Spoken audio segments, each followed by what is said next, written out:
So, good afternoon, and thank you for attending this talk. Yesterday's keynote took and compared the impact of climate change to the current state of cybersecurity. And today's talk wants to directly connect the impact of climate change to cyber and how cyber impacts the measures we are taking for renewable energies. So, first of all, I would like to make this talk a little bit more interactive. So please, all of you who have an EV car, raise your hand. Okay. Yeah, we have a little bit of a conservative audience here. Okay. Everyone who has a solar panel or a heat pump, raise your hand. Okay, nice. Doing your part for the planet. Amazing. And everybody who thinks about buying an EV car, a solar panel, or a heat pump in the upcoming 5 years, raise your hand. Great. So, well, you're doing a great job. Go on, continue. Okay, perfect. So all of you are directly impacted by what I will be showing today. So listen carefully. I think some of these results might be interesting to you.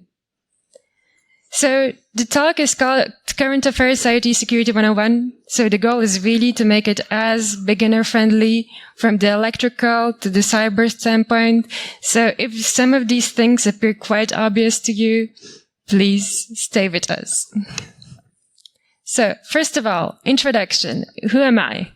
So my name is Iana Peix, and I did my bachelor's at EPFL right on this campus in communication systems. Then I went on to do my master's in cybersecurity at EPFL and ETH. Then I did my internship at the Swiss Cyber Defense Campus, about 500 meters away from here, and I've worked on this topic for 6 months.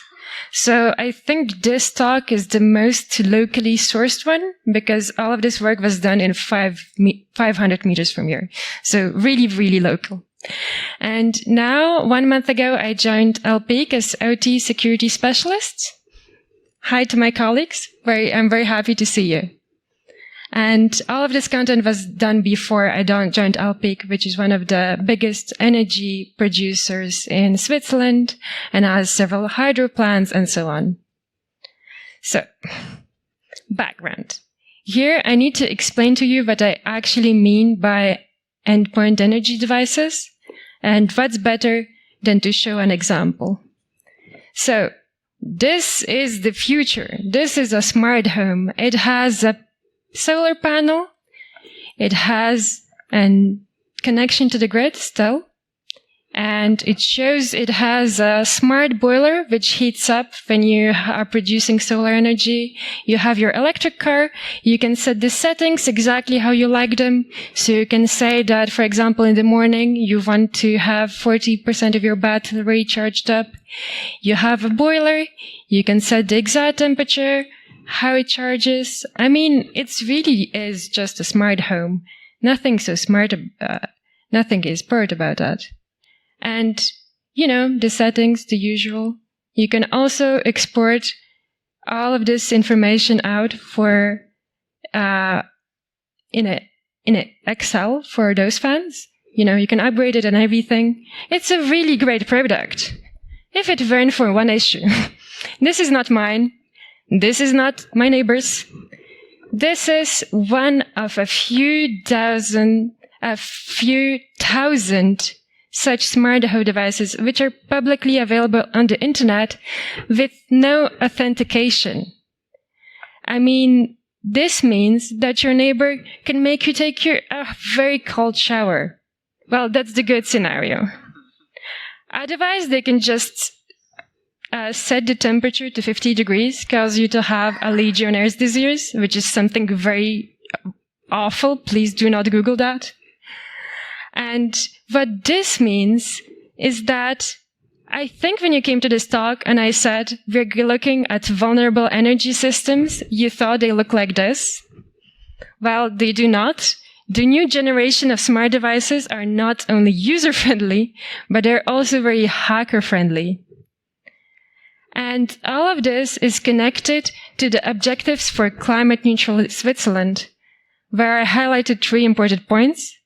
It's the goal to have more electric cars, more wind, solar energy, and have more heat pumps. Just to show you how quick the changes will be in the upcoming 25 years, 723, that's the expected growth in PV production from today to 2050 in Switzerland. And 870 is the expected growth of publicly available EV chargers in Switzerland. So what does that mean in practice? It means that our energy consumption is going to change a lot. Instead of oil, coal, and other, we are going to use electricity, which will rise, the demand for electricity will rise up for about 50%. At the same time, Switzerland is going to be turning down its nuclear power plants, meaning that there will be 30% less traditional production.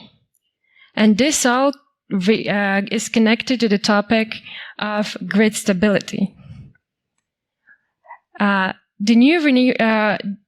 So here I need to explain to you what do we actually mean by grid stability.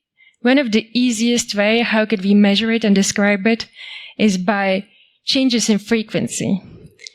The magical number is 50 Hertz, majority of devices needed to function correctly, and it represents the perfect equilibrium between the production and consumption of electricity.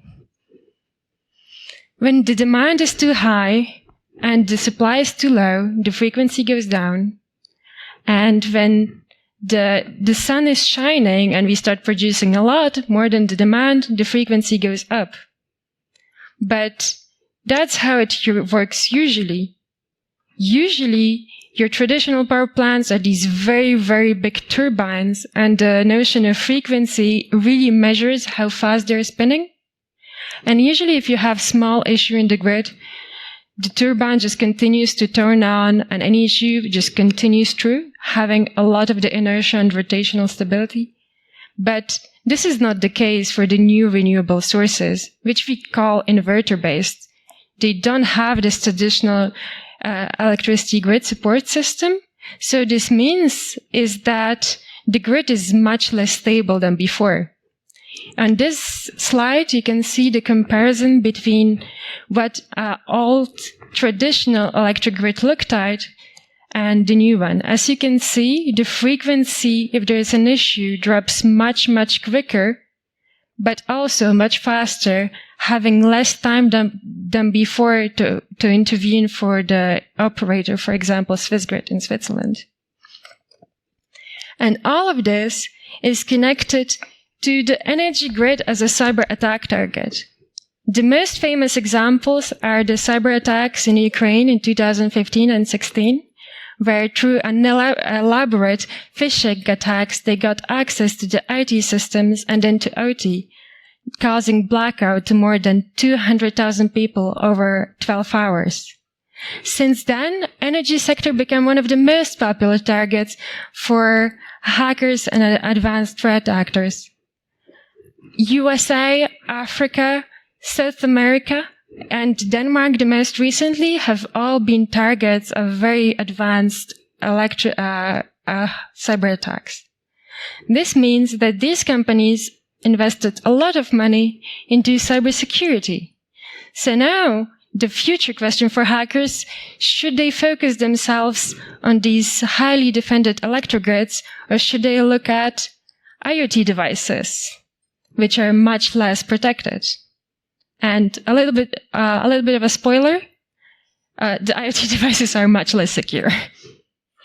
So here, let me get a little bit to the methodology of this work. I went through a lot of different devices. I looked at their firmwares, their APIs. I looked physically at the smart meters and data concentrators, as well as the EV charger. And I tried to evaluate what's the current cybersecurity state of these devices. Well, you're going to ask me a question, how can you get this firmware? Well, you just go to the website of the manufacturer and you download it. Sometimes the manufacturer realizes that you should not give access to everyone to this firmware. So what they do is they ask you for the ID code of this device. Well, that's where the second-hand market comes in. And you can just look up the device, find the ID and some extra information. You know, you're hackers here. You know all of this. I also want to highlight some of the tools I have used. Some of them are very well known, some less, and hopefully you will see some things which might be useful for your future work. For example, for me, EMBA, which is a security analyzer for firmware for embedded devices, was really a lifesaver, because outside just using a usual binvoc, it tries a lot of different approaches to extract the firmware. It also is capable of cracking some smaller encryption. So if you want to analyze firmware in the future, I highly recommend it. It also makes very nice pictures of how your firmware looks like.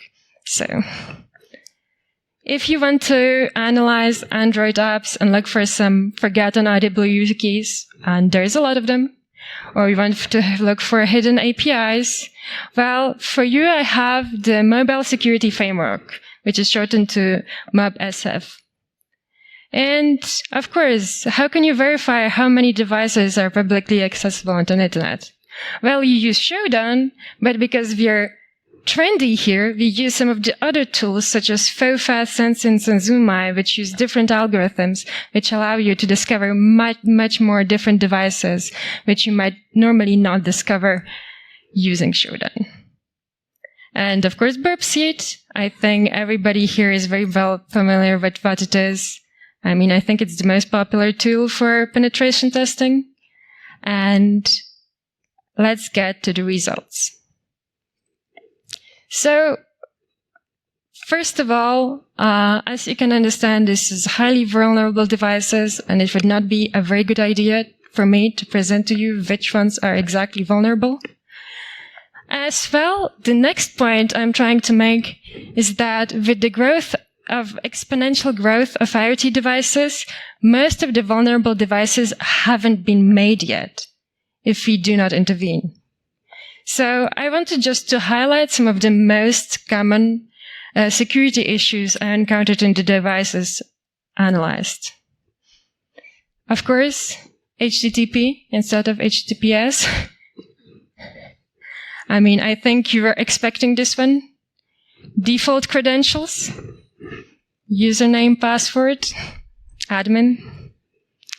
And I think the worst example is, of course, hard-coded installer credentials, which you cannot change as a user. They're just there in the assembly code, never changed, only accessible to the manufacturer and the hackers, of course. And because I know you really want to see some fun stuff and some badly implemented security as well, I introduced the next section, which is called There Was an Attempt, which highlights the IoT devices which tried to implement security measures, but did not manage to do it very well.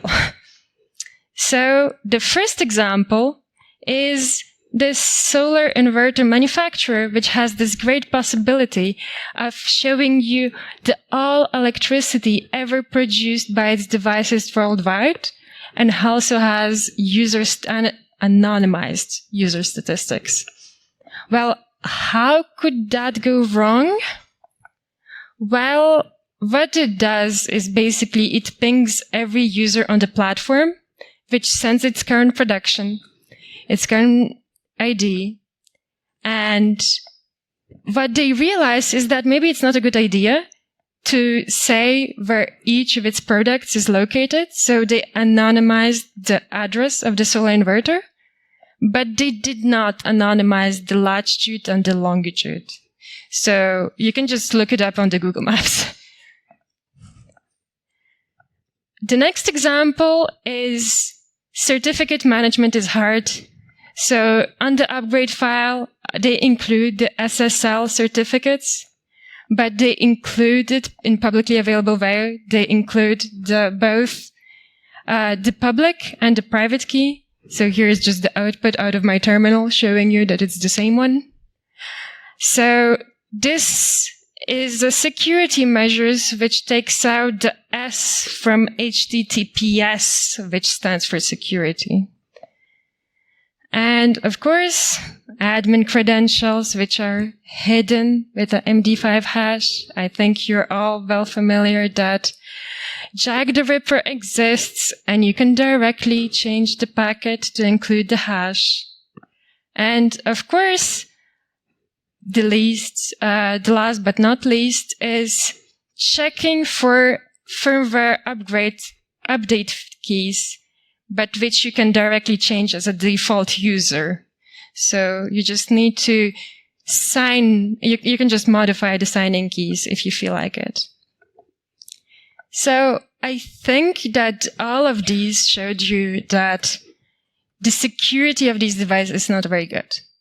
I looked at about 50 of these over 6 months. I didn't have that much time to go in depth on every each of these, but I think it's quite easy to imagine that a very advanced hacker group, which has several members, several weeks, several months to analyze this, would be able to get critical vulnerabilities and get complete control of these connected devices.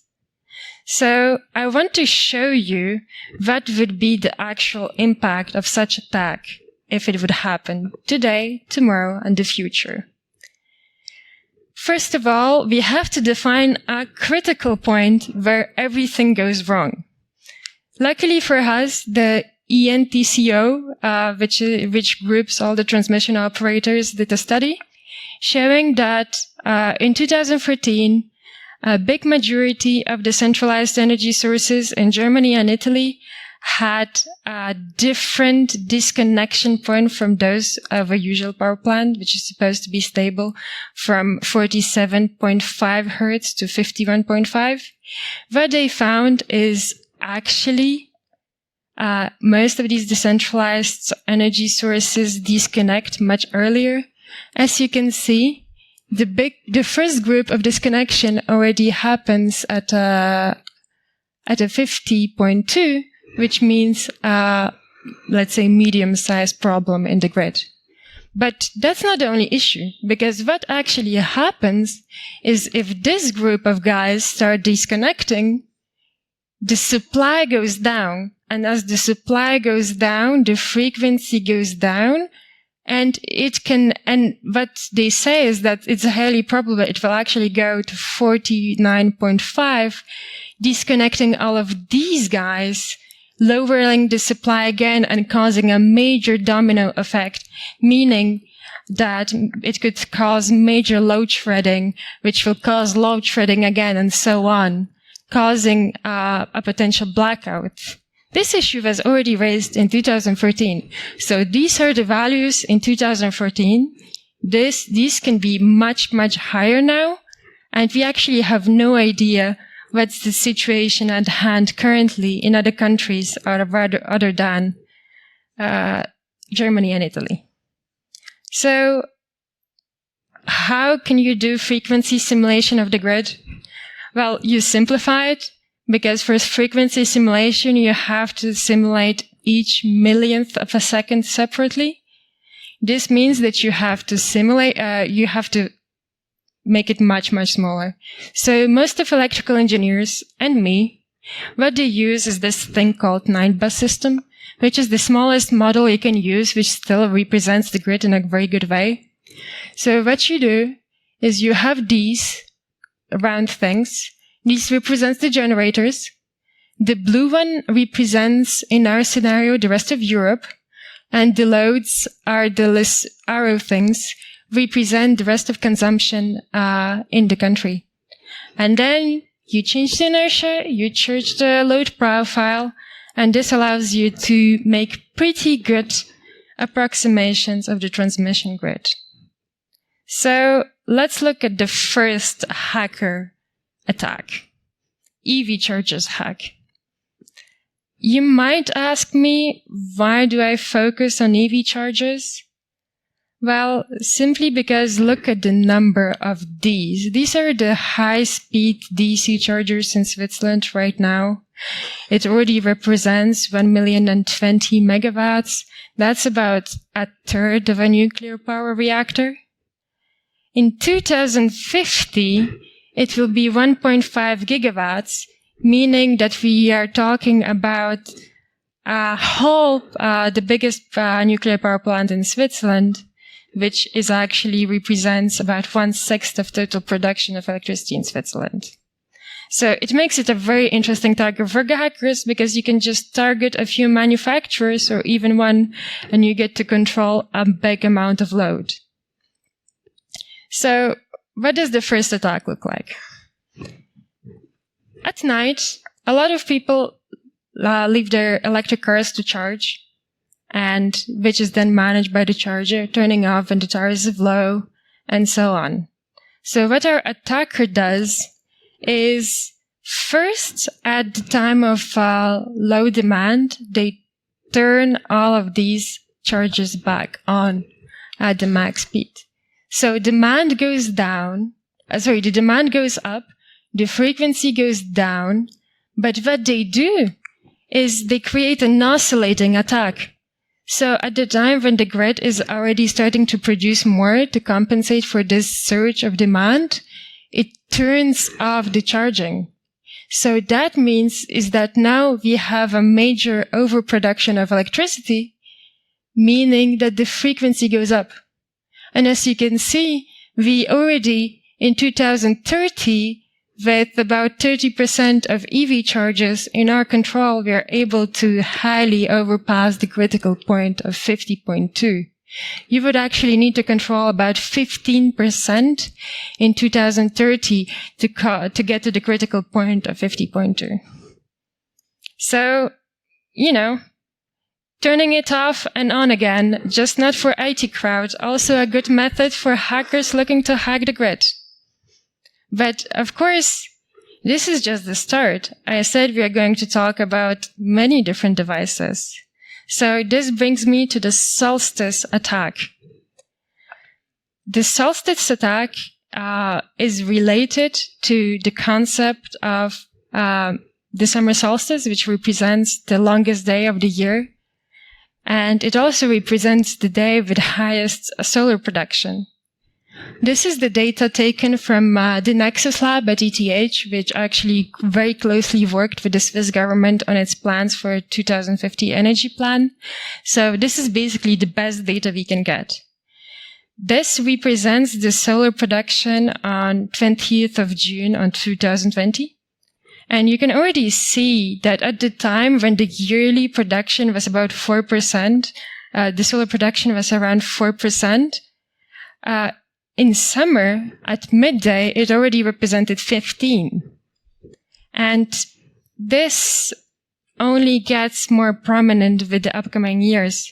So in 2030, so in 6 years, the production during a full summer day will reach about 85% of the total load in Switzerland. And in 2050, well, we're going to be producing twice as much as we consume. Of course, you have pumped hydro, you have batteries, you have hydrogen production. But what it means practically is that we will be heavily dependent on solar with its lack of inertia, and the other power plants will be producing either much less or they will be completely turned down. So, what a hacker can do? Well, to quote one of the best pop bands of the 20th century, the Beatles, Here Comes the Sun. The only thing our hacker needs to do is to actually slowly over the weeks, the days before the summer, they need to just disable a part of their solar panels they control, the solar inverters they control, and wait for a sunny day. When the sun starts shining, where comes the sun, they just turn them back on, creating a huge surge of electricity production, creating a huge peak of oversupply, reaching the 50.2 Hertz threshold, causing disconnection of unstable decentralized energy sources, which at the sunny day would actually be the majority, reaching the 49.5 Hertz critical point, again disabling the rest of them, and then potentially causing serious issues for the grid if it's not being able to be balanced. And I think what's the most concerning about this is this graph shows 2030. It shows 6 years from now, where a hacker would just need to control 5% of solar generation to cause major issues. I have looked at the statistics of the solar production today. There are just a few manufacturers, and there are many models which in itself just represent more than 5% of the production, meaning that advanced threat groups would only need to find one serious vulnerability to actually cause such issues. So, and you should not underestimate the financial impact of these attacks if the frequency is not that much of a concern for you. Well, this raises a question of what can we do? Well, I don't think that buying a firewall for your toaster is a good idea. I think we need to take a little bit of a more serious measures, and we need to think on a bigger scale. Well, first of all, we need to raise the public interest and awareness on this topic, and hopefully my talk is part of this. I hope you come out of this talk realizing that your IoT toaster can have impact on the electric grid. Of course, during my work, I run into major issues, how to raise awareness and actually contact the companies. So I think much better framework for ethical hacking and bug bounty programs should be created. Of course, certifications in the same way as smart meters are certified in Switzerland would be a great idea. And one of the potential solutions is, especially for the EV smart chargers, introducing smart random delays when starting or stopping charging would be a great idea. It's actually one of the measures which was already partially implemented into the UK, because they ran into real issues, exactly the same issues I showed you before, where their tariffs changed. So what they found is that when the tariffs drop every 15 minutes, they have this surge in demand because all of these cars are set automatically to charge when the price of the kilowatt hour drops under a threshold. So they already noticed that there is peaks of demand as these cars automatically connect the same second when the tariff changes every 15 minutes. Of course, the most impactful measure is to ensure that the wind installations and solar installations are compliant, and the manufacturers make sure that they prioritize the health of the electric grid above the health of their own equipment. And of course, you need to make sure that rolling updates and storage SIP for orphaned EATs are in place, because many of the devices and vulnerable devices which I found during this work was actually just devices running old and abandoned versions, because nobody is like checking out their solar panel every week. I mean, come on. It's not TikTok. It's not so exciting. But I want to finish this presentation with one last thing, and that's, what can you do? I think that I'm in one of the rooms in Switzerland with the highest cybersecurity skills total.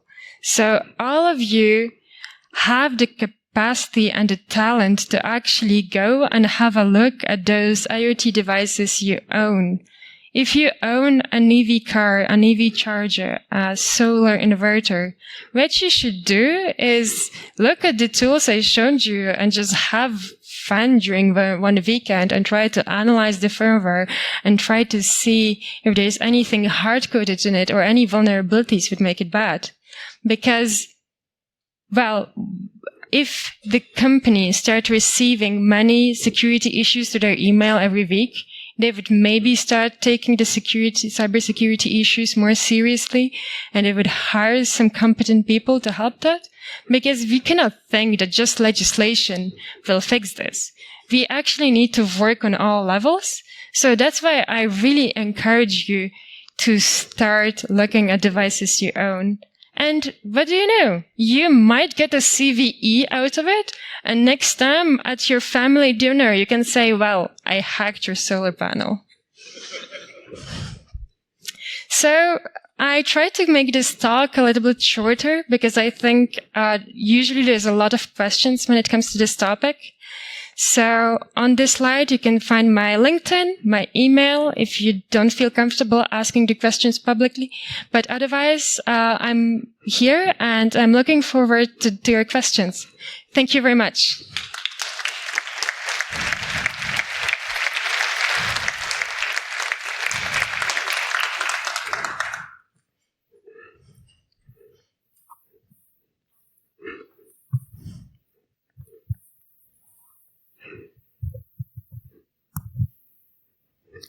First, thank you very much for your presentation. Maybe one question. How would be your simulation results if we include vehicle-to-grid and house batteries? Thank you. Oh, okay. That's a very good question, actually. So it's not part of this presentation, but I took it into account for the 2050 scenario. What would be the impact of this is hackers could potentially do these attacks in a stronger way. So, for example, for the EV charger example, what you can do is start charging, stop charging, and start putting electricity into grid. So making the frequency difference even stronger. So you would need to control even less vehicles than in the scenario shown. I didn't include it because we don't have much legislation or exact data when it comes to vehicle-to-grid usage in Switzerland. But pretty much it would make just the situation worse than before. Okay.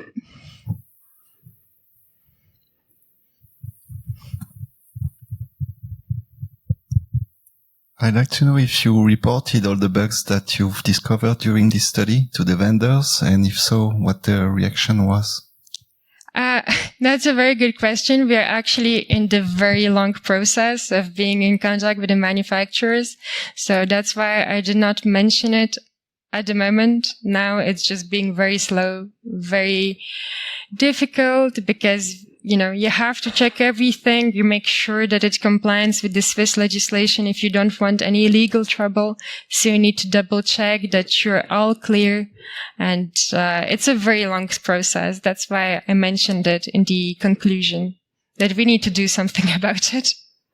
And did you try the responsible vulnerability disclosure process? So you have two ways. You can either get in touch with the manufacturer, which do not have such processes in place yet.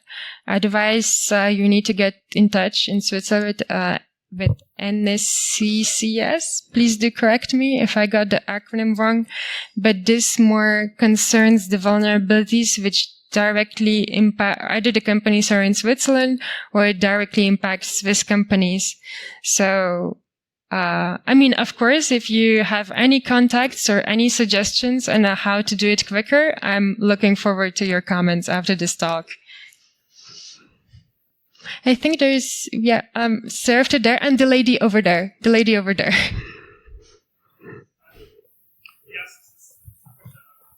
Okay, perfect.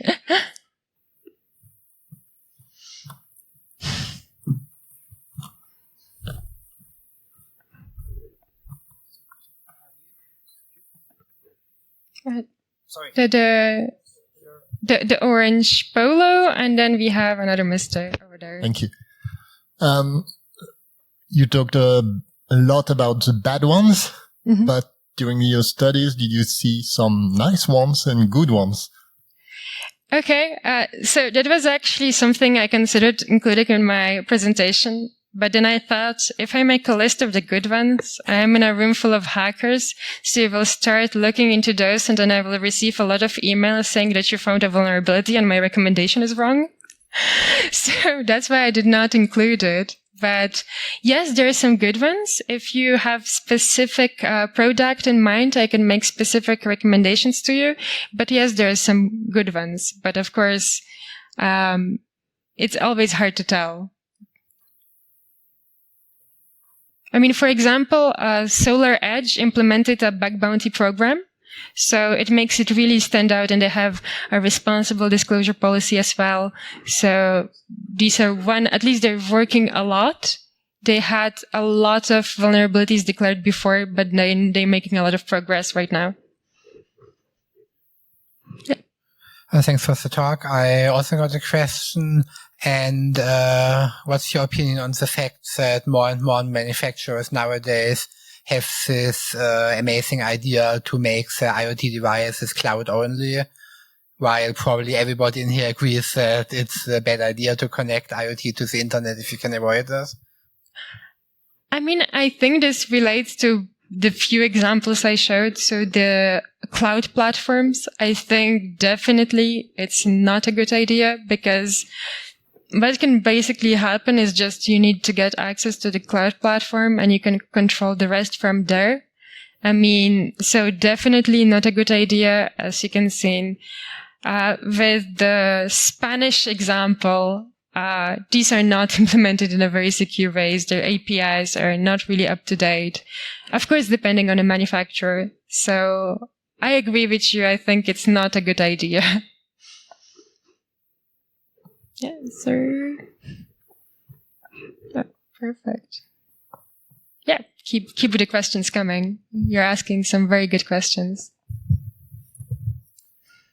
I just wondered, so you said that these devices, they switch off way too early when the frequency just deviates a little bit. So I wonder, do you know if there is an effort of the governments to make more policies in that way and say, well, you need to go down to 47 or up to 53 hertz, and then say, if you don't do this, then we will not allow your product to be on the market.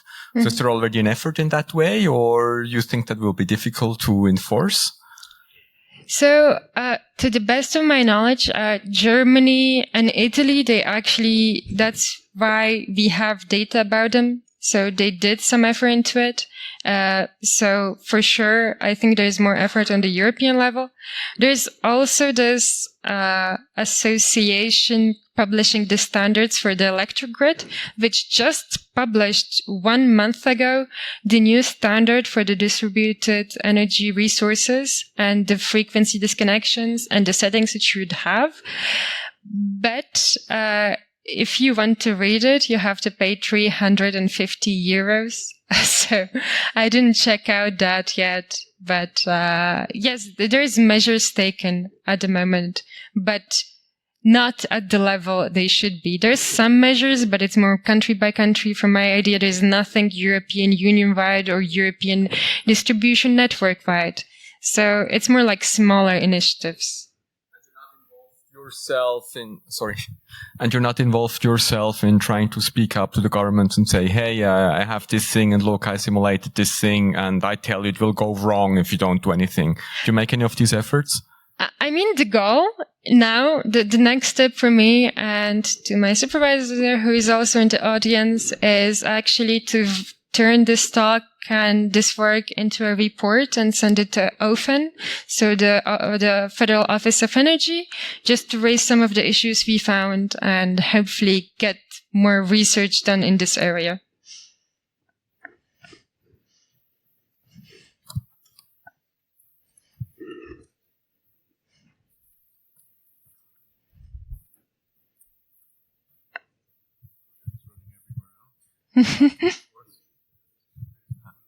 First of all, thank you for your talk.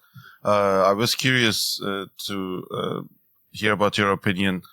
Do you find it easier to contact a government body on exploits or the manufacturers themselves? And which one is more effective in your opinion? I mean, that's a very good question. When everything goes well, and hopefully in the future, contacting directly the manufacturer should be much easier. With the government bodies, you're just adding the extra steps. But in practice, it's very hard to compare. I would say it's pretty much the same at the moment. Thank you.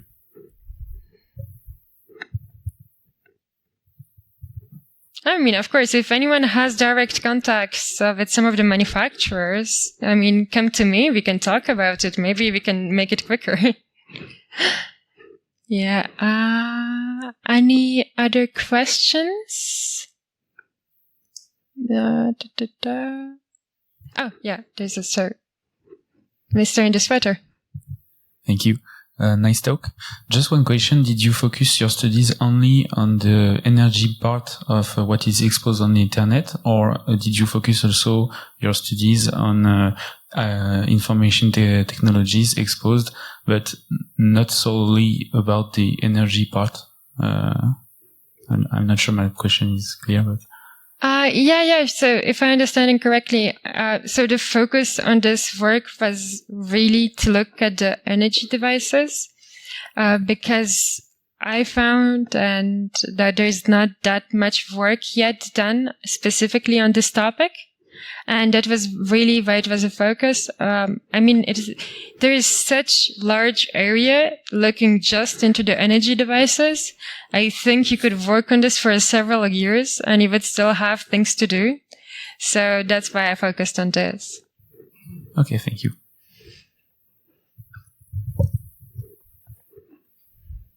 Yeah.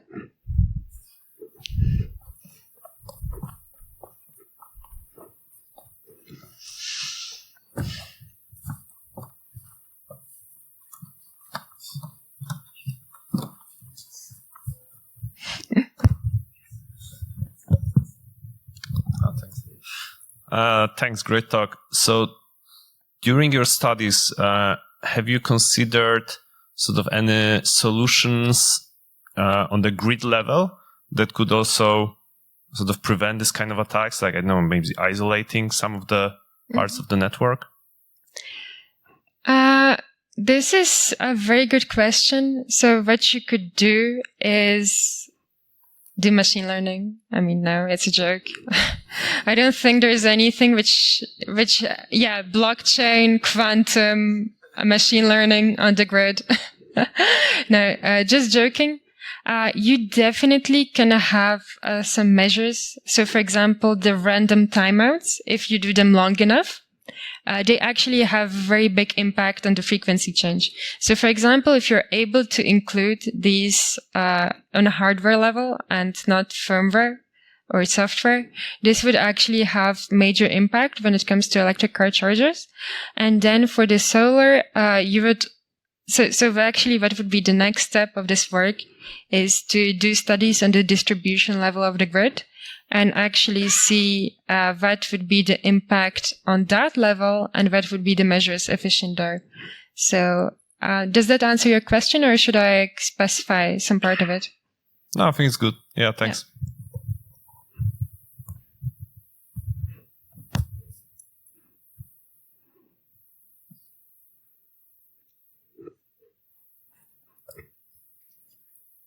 Okay. Perfect. I mean,